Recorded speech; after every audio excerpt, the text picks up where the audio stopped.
everyone, we're going to complete the proof and state that triangle ABD is congruent to triangle CBD. So it's given that AB is congruent to CB. So that's given.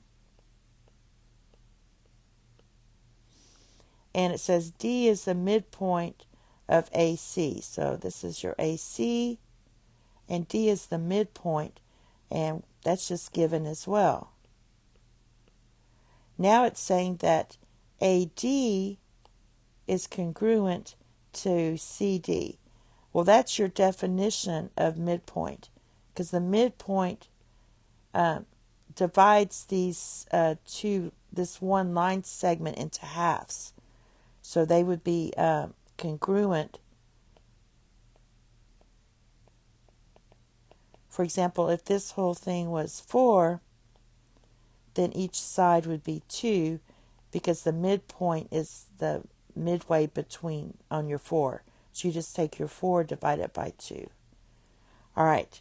And then we're going to say that BD is congruent to BD.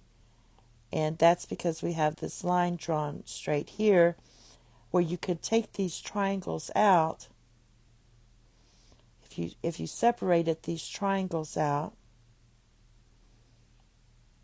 and we know these two sides are congruent given our definition, and then we know these two sides are congruent based off the definition of the midpoint, because this would be your D here.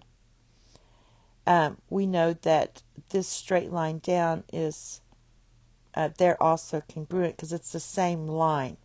It's the same line. That's your reflexive property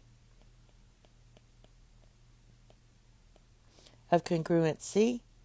And then finally, the triangle ABD is congruent to CBD, and that's your side-side congruence postulate.